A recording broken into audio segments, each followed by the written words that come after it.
welcome back to yet another episode. Already? We're back again. Whole week went by. Back for another episode of Journey Through the Darkside. I'm Daniel. I thought we were done after that last one. You know what? We probably should have been, in all honesty. That should have been it. God damn. I'm here with Simon, and, man, god damn. Well, what we got on tap tonight? What's the pay-per-view we're looking at tonight? King of the Ring 1995. Whoa! Right. Man. Which, once again, I mentioned this last week, is this often considered the worst pay-per-view in WWF history now? We'll find out. We'll at least one match of it. Philadelphia, Pennsylvania, on June 25th, 1995, from the Core State Spectrum, with an attendance of... Man, 95, worst pay-per-view. I'm going to say... It's more than WrestleMania. Fuck you. My initial guess is going to be like 5,000. I'll stick with 5,000. That was going to be my real guess. If you're going to say more than WrestleMania, goddamn, what would it be like? Well, 17? Okay, not a lot more, but... 17? 16,590. That's still too much. So just a couple hundred more than WrestleMania. King of the Ring? Like, don't get me wrong, I love King of the Ring. Maybe not this one. But I love King of the Ring. But that just seems like... Big tournament guy. Business, yeah, huge tournament guy. That seems like too much for this event. But, you know, hey, it is what it is. What was the main event that night? Oh, shit, the main event? I believe it was Diesel and Bam Bam Bigelow going up against... LT? No. Oh. Should have been. Tatanka and Psycho Sid. But we're not talking about that, are we? No. What a shitty main event. You know, when I was a kid, I didn't mind it. I liked Diesel when I was a kid. Honestly, I like Diesel even go back and watch these, because I feel like he gets a lot of shit that not necessarily his issue. Like, I feel like company was bad in general, but I feel like I'm watching both WWF and WCW back to back right now. WCW sucked in 95. Like, it was starting off good early on, and then it just got so repetitive and boring. It was like every match was Vader Hogan, or Vader Flair, Is it still or Flair Savage? Are you still... Actually, yeah, right now, yeah. Still, Luger ain't there yet. Okay. Yeah, you're right, because it seemed like around September, around Fall Brawls, when WCW started picking back up. But, yeah, up until that point, though, it was just like, god damn. And WWF, yes, they did have the highest quality. Yes, they had goofy cartoon characters. They had more enjoyable matches. I mean, I'm not saying overall, we'll get to that. But I'm just saying, whenever it came time for me to watch a WWF pay-per-view, I'm like, okay, good, I'm watching WWF now. When I have to watch WWF, I'm like, oh, fuck, I got to sit through this now. This is see it. And you're doing it to yourself. I mean, we're not even doing a show for this. I'm literally just doing it for my own, but I miss so much, and there's so much crap that I feel like people talk shit about online. I'm like, they never watched it. They're just on the bandwagon. Yeah, it's new generation occupational gimmicks for a joke. It's like, okay, fine, but did you actually watch every one of those matches? You didn't? Suck a fucking dick then, because I'm watching them right now, and they're right, they suck. But still, it's more enjoyable than, you know, what WCW did at the time. So anyways, I like Diesel, and I actually didn't mind this storyline in the main event.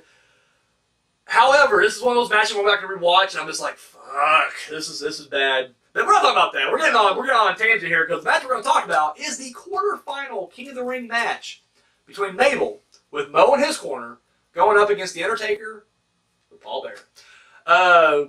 Now, I will say there wasn't a lot of build-up, but there was a little. And I guess the only build-up really was, once again, this is the King of the Ring. Now, There's never really a build not really to the tournament. But here's what I liked about it, though. Kayfabe, our kayfabe has it. Yeah. You know, throughout the kayfabe land, Taker's never been the King of the Ring. Every year. In fact, this is his first time actually being on the pay-per-view itself. Because in '93, he got his ass handed to him by Giant Gonzalez and had to be laid up for the whole summer. '94, he was dead. So it's like, so '95, this is the first time, and I felt like as a kid going, wow, like this is the first time he's actually going to be in the King of the Ring. And he's going to go all the way. Because, look, it's Taker. Yeah. It's Taker.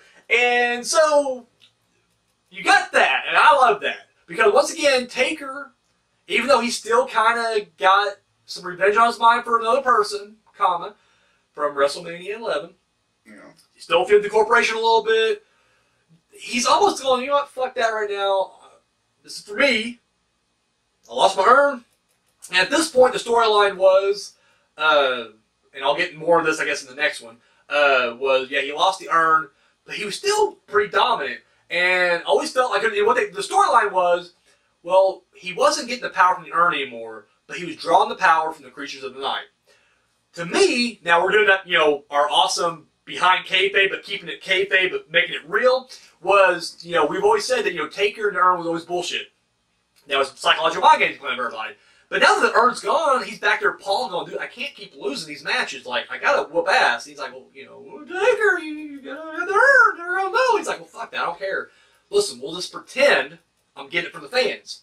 You know, that way if I do lose, I can always say, I didn't have my Urn. And if I win, got from the Creatures of the Night. And that was what he was going on right now. Okay. Power from the Creatures of the Night. So, build up to this match. Mabel defeated Adam Bomb at the In Your House 1 qualifying match. Qualifying match for King of the Ring, not for In Your House 1. Adam Bomb? Yeah.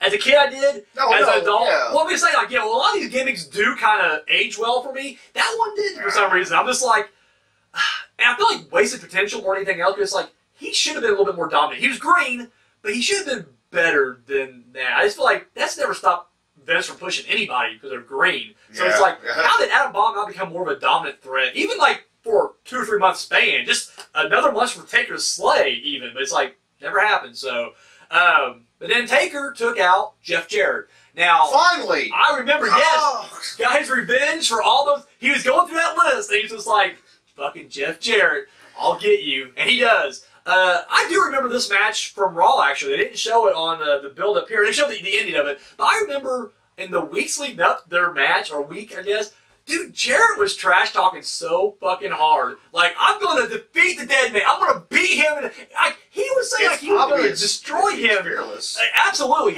He's like Chuck Norris, Taker. I don't give a fuck. I will go face-to-face.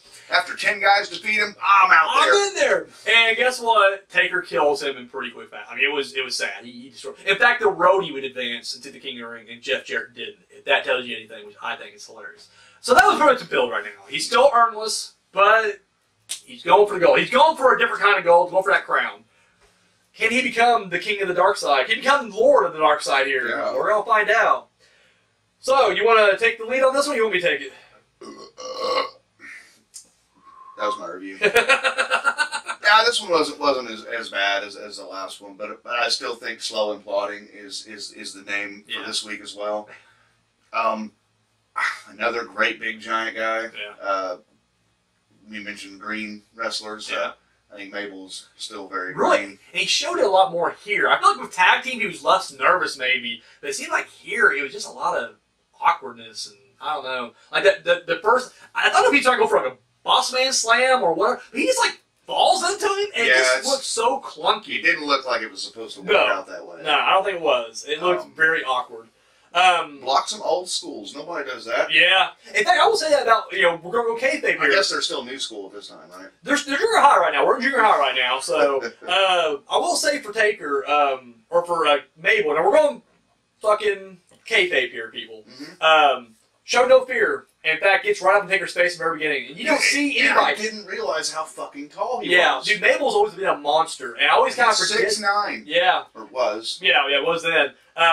Huge, and he's fucking fat. He's a monster. I do think it's probably the biggest, at least, I feel like height-wise is the biggest he's ever been. I feel like when he comes back as Visser, he doesn't really seem that tall. He seems fatter, but he doesn't seem as tall. They need to cover him in tattoos and take his shirt off. That's when you're gonna, sorry. So that was one thing when they did that face-to-face. It was like, holy shit! Like you're looking up at him, and like, damn. No fear, and I love that because it did. I mean, once again.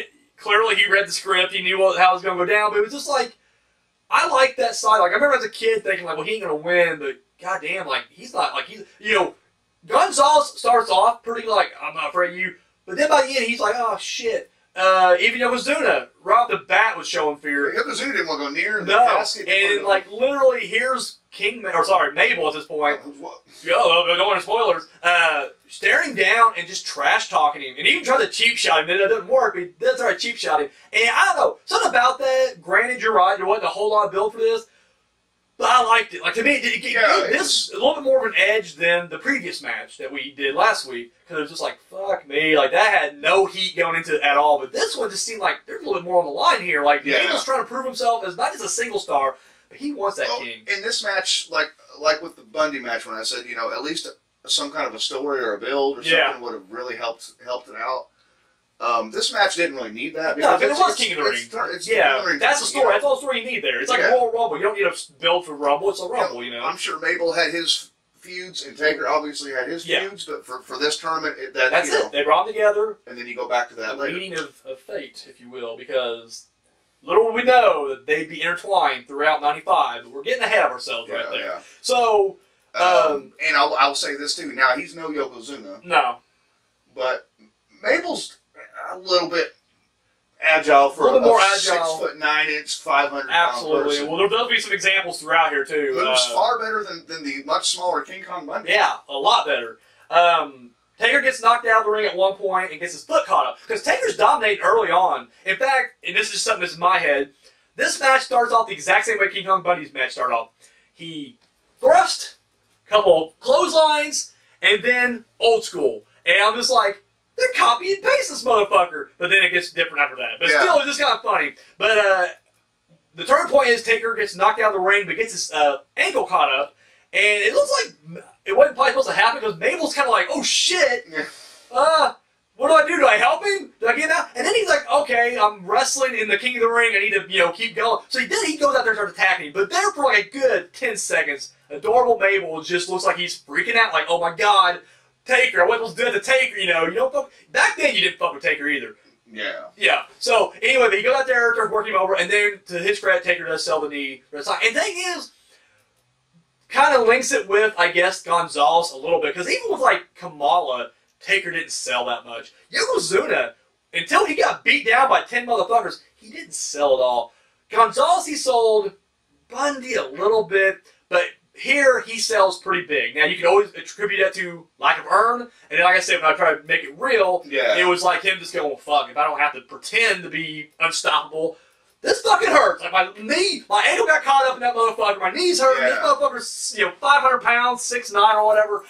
Fuck it, I'm not putting on a show, you fuckers. This hurts like a motherfucker. So, but then Mabel just dominates the rest of the match. And I will say at this point, this is when the match does just kind of go snooze fest for me. I guess we'll get to the end. Taker does make a comeback. But then during an Irish whip mess up, the referee gets clobbered in the middle of or in the corner. Goes down, and he's fucking dead. At this point, Taker actually gets him with the choke slam and gets him off the ground. Now, it's not a high angle choke slam, but guess what? A choke slam nonetheless, and it wasn't that bad looking, and it looked believable, I guess, because he's so big, you just feel like, that hurt Mabel, like, regardless of how high it came off. So, Taker's got in the bag, he's won it. Not choke slam Bundy. No, Bundy didn't take it out, he's like, but I'll do a clothesline bump, I'll do that, as long as you ain't come up the top rope. Mabel will, Mabel the Trooper. Taker choke slams him, has him down. So he has an earn. Well, sort of. He just lost it, I guess. No, he lost it. He has an earn, and he's not choke slamming King Bundy. Bundy. Exactly. He loses the earn. Yeah. Now he's choke slamming motherfuckers. Well, it's the power of the creature. The creature of the night. They far more powerful than the damn Absolutely more powerful. It's all about us, the fans. Anyways, he's down, and out comes Kama. And boom! Like knee shin to the fucking head. Look kind of stiff, I'm not gonna lie. Yeah. It's a good thing they were friends in real life, because I'm sure if that would be anybody else, he'd been like, fuck you. But Kama gets him right in the head, and then Mabel bounces off the rope, hits a leg drop. I know! Mo shakes the referee. 1, 2, 3. Now this is kind of shocking for a number of reasons. Not just because of A, we looked at the King of the Ring tournament at that point. There was only like 2 people that were considered favorites. Even kayfabe. Like they were going like Mabel's kind of a favorite, but it was like, no, it was Shawn Michaels and Taker. Michaels loses to Kama, funny enough, via double count out, a time limit draw. So all that was left is Taker, and you're just like, Taker's gonna win this. Yeah. And so Taker goes out, and you're like, we only got Rody, Savio Vega, and fucking Mabel to turn left. Star-studded King of the Ring, people. And I mean, I'm not taking it away from those guys, but this is 95. Even in 95, you're just like, dude, Savio Vega's new. Yeah. There's no loss. And he was supposed to be Razor Ramon. Okay. And not even a real injury. Razor Ramon was out with a rib injury and was just like, no, they're trying to boast up Savio Vega. Why don't just have Razor Ramon go in there? I mean, he don't mind doing the job. He's done it a million times before. He would definitely put over Mabel. Why? I don't know. Anyways, Rody? Yes, he would go on to greatness, but it's like, he's Rody right now. Yes. And honestly, I loved his wrestling here because he was showing no wrestling ability. Now, he comes from the Armstrong family, so we know they can wrestle. But it was just a character. He was being trained by Double J as he's working as his roadie. So he was just hitting, like, weak moves and just doing dumb shit. And it was just like, no, people may have thought that sucked. I was like, that's his character. But you do not bump him up in the goddamn King of the Ring. And then Mabel, like, yes, I guess he's a credible whatever. But it's like, you don't put him over Taker, do you? Well, they did. Second reason this is shocking. This is Taker's first pinfall loss since losing to Hogan back at this Tuesday in Texas. Oh, wow. Has not lost. I don't think he's lost a match, but he's always won by DQ or he dominates. He has not lost by a pinfall. Wow. Except here. Not counting Royal Rumbles because, you know, dump over ropes. Boom. And it's like, goddamn. And not just that, Hogan didn't even get a leg drop on him. I mean, Hogan just threw some ash in his face and rolled him up. Yeah. That was it. Now, granted, this victory wasn't clean either. He got kneed in the head, outside interference, and it was a fucking leg drop from a 500-pounder. So it's like, I don't care if you're a dead man or not. Even though he did get up some from some bonsai drops in the past, but whatever, no earn. You know, it is what it is. But it was just like, fuck. And kayfabe-wise, that does make Mabel look pretty credible going into the main event. Okay. Now, knowing where it leads and just the overall year he would have, and then it would just fade away, you're just kind of like, wow, they kind of wasted that one, didn't they? Like, if you're literally going to give, if you're going to literally give him, like Taker is going to roll over for somebody, do it for somebody who's actually going to have potential. Don't just do it for Mabel. I'm sorry, you just don't. But I guess kayfabe wise, fine. You just defeated the Undertaker. Taker gets up and starts trying to stagger back. He's going to chase down Kama. Because Kama tries to beat him down a little bit, but then he rises back up. Didn't have him down that much, and goes after him. JR decided not to interview him this time. Did not interview. He's just like, fuck this. Taker's on his tail, and I'm getting out of here. Of course, we would see Kama had that gold chain wrapped around his hand as he was beating him down. How do you know with that? Beating him with the urn. That is the urn. They did melt it down, in fact. So, fallout from this match. Let's hit Mabel first, because he actually does have a pretty good year after this. He would go on and defeat Savio Vega, because he got a bye, because no one advanced in the previous quarterfinal match. So he would get a bye and face Savio Vega and win the King of the Ring. So that was your King of the Ring final, huh? That was your King of the Ring final. Not luckily in the main event, because we had to say that for Diesel, baby. Yeah. Better be running on Diesel power right now. Anyways, so anyways, we're on it. But Mabel would fight Savio Vega, and the funny side note to that is during the match, we're in Philadelphia, during that match, guess what they're chanting in the crowd? ECW. ECW hard. You see Straw Hat Guy in the front, actually, during this match. And it's funny, because he's actually chanting Taker and Rest in Peace quite a bit. So, those these ECW marks for you, they were sucking off WWE as well, just when they're giving good shit. Unfortunately, there was no real pop moment here. How many ECW fans afford ringside tickets to WWE? That's a very good fucking question. Well, it's 95, so I'm sure at that point, WWF's just like, here's a $5 front row ticket. We don't have the money to charge anybody here. We can't afford it, you know, no one's showing up our shit. We're playing boys clubs right now, so we need this. Yeah. So I'm sure Straw Hat Guy had no problem getting in. He was just like, yeah. Anyways, so ECW chants, you know, throughout that, whereas the whole time it was just booze and everything. It was horrible. Mabel would go on. He would continue his feud with Razor Ramon and Savio Vega. There was a whole story with those guys. And then he would go on to get a shot at the world title with Diesel. And he would actually form a short alliance with Yokozuna. We'll touch a little bit more on him, on their alliance later on down the road. Won't be this month, probably next month sometime. Yeah. But they would kind of align, but then that would actually kind of dissolve as well, and they would start feuding with each other. One of those rare heel versus heel feuds in WWF. Taker, on the other hand, man, there's only one place you can go for here, and that's for revenge. But we'll get to that next week. So, Mabel versus Taker, King of the Ring. What is your rating? What's your review? Or do you want me to go first? I think you went first last week. I'll take it. I didn't like it. Once again, I feel like, kind of in contrast to last week, they had no build. This had, you know, once again, it had King of the Ring build. Yeah, it did. It had enough build for me, and I was happy with the build they gave it. I was happy to, you know, Taker in there.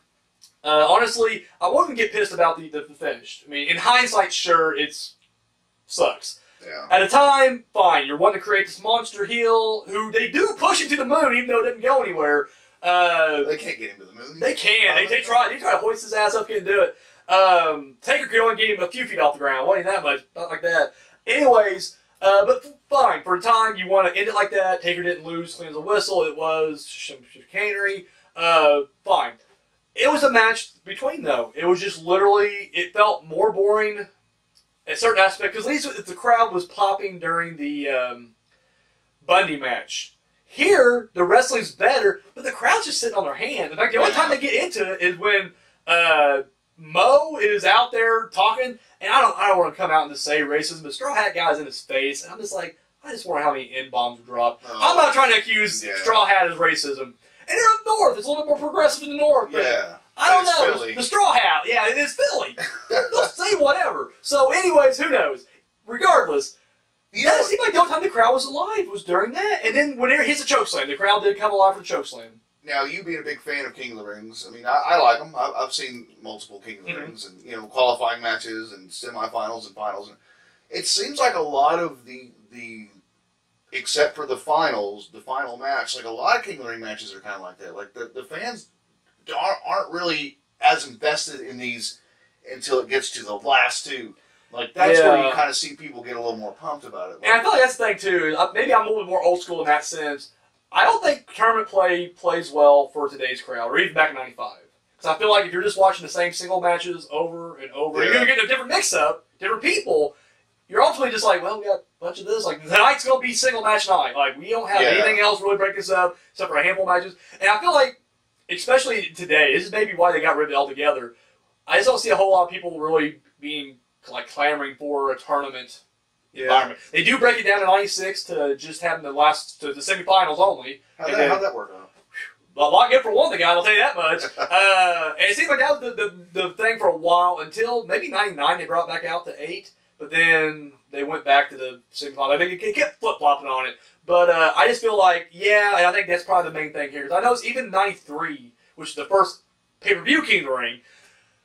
The crowd's kind of saying, well, you're right. It seemed like until the end, or whenever Bret Hart was wrestling, I will say that. Anytime Bret Hart was out there, they were fucking into it. But still, you're right. It seems like the crowd is just kind of like, and I got to say 95 was just worse because it was a lack of star power. It's all it boils down to. Do you think that people may have saw that, and you were thinking, as a kid, Taker's gonna win. Taker's gotta win it. How could he not? It's the Undertaker. How could he not win the Royal Rumble '93? He's the Undertaker. There's not a single person in that Rumble '93 that could whoop Taker. And it took someone out of the ring to come in and whoop his ass and send him packing. It's bullshit. Anyway. Sorry. So, no. It's just, I don't know. About to go on a nerd tear there, but we'll go past it. So, anyways, that was that. So, for me, I'm gonna give it 1 star because honestly, it probably deserves a 0 star, but I feel like I can't do a 0 star. So I'm gonna give it a low star. Just know it's a low 1 star. It's actually kind of a high 0 star, really, if we're being honest. I put it on the same level of Bundy. We're talking like 0.7, 0. Kinda, yeah.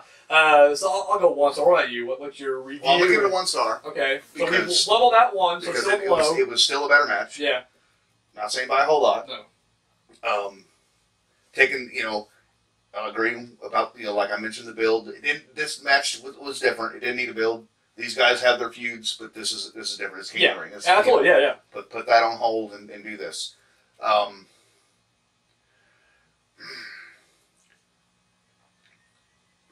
Big fucking giant people for Undertaker to wrestle. Yeah. Oh my God. Yeah. Will they ever stop? No.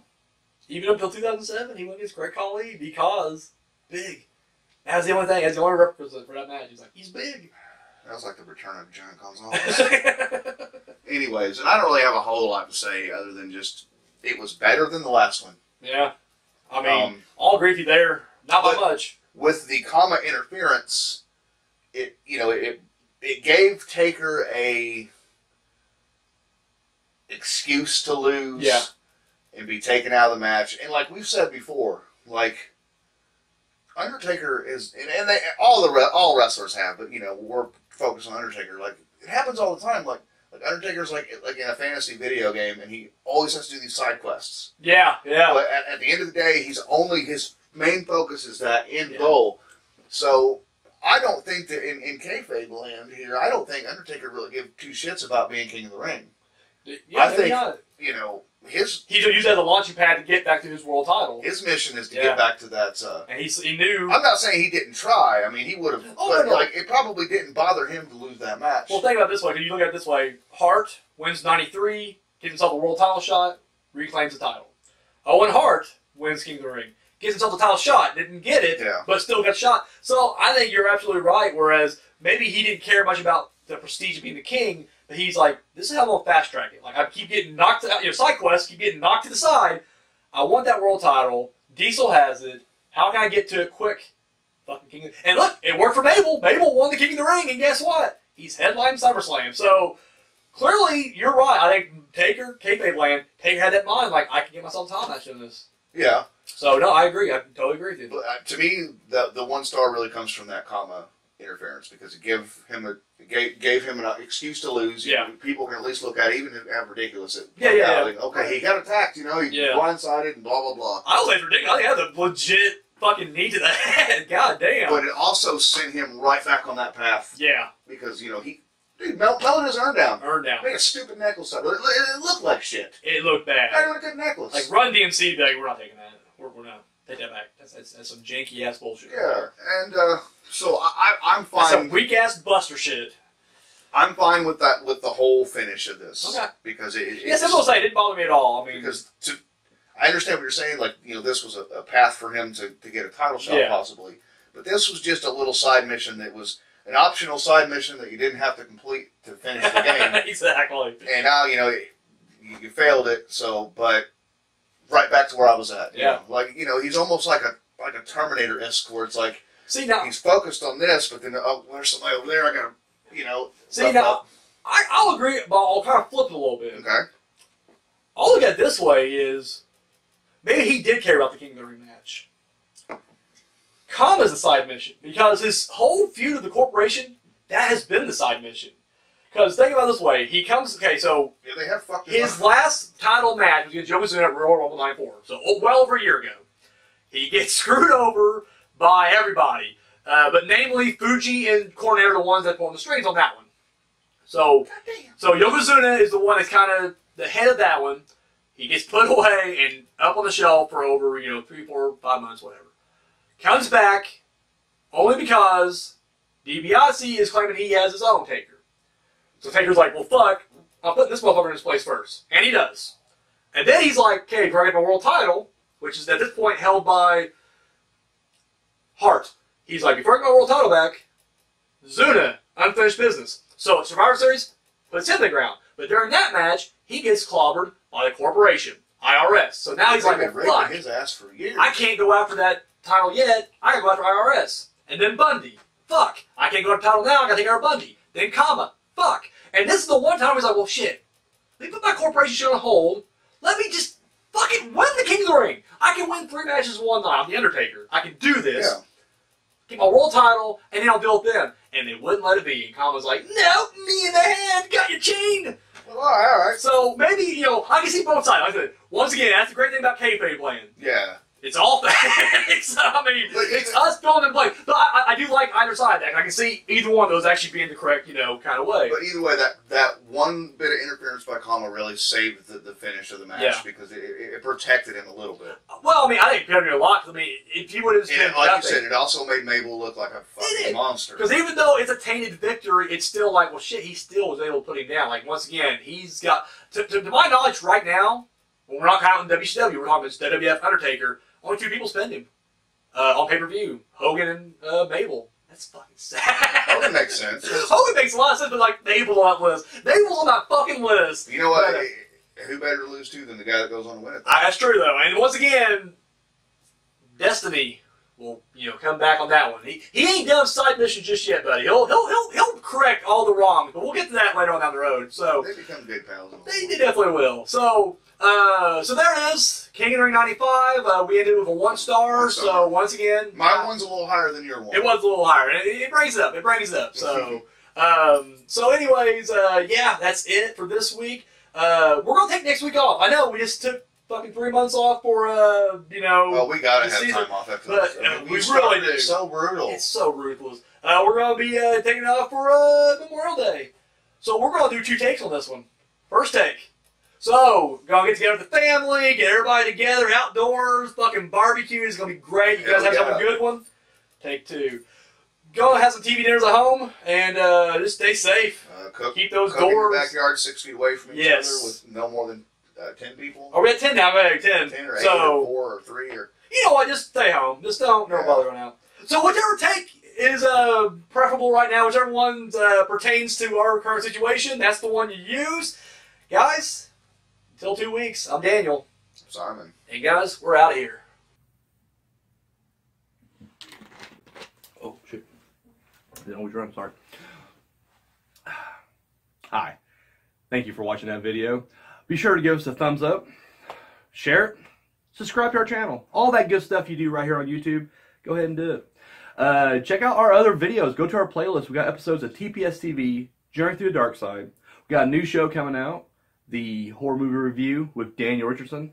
This guy. And of course, our short film, Entropy. You can find all that and more right here on YouTube. And then check out, yeah, look at that. All of our social media right there. And we don't just, you know, copy and paste like the same post and put it on all. No, that's ridiculous. 3 different platforms, 3 different posts. I mean, the behind the scenes stuff you see on Twitter will not be the same stuff you see on Instagram. So there you go, right there. So be sure to get on, give us a follow and a like on all that right there. Keep up to date. Have you seen Unspeakable Acts yet? No? Come on. Pick you up the DVD right now. Links over there. Oh, yeah. It's only $7. $3 shipping and handling. And of course, if you've already seen it and you haven't seen the Public Domain Dungeon yet, boom, $5 DVD right there. So 5 S&P as well. Or sorry, 3 S&P as well. So there you go. Do that. And if you got the spare change, you want to hit us up, you know, donate a little bit over here to TPS Productions. Our Patreon is right there. Oh yeah. So that's all we. Oh my God, sorry. I'm getting fired, ain't I? Yeah, that's all we got. Thank you for watching.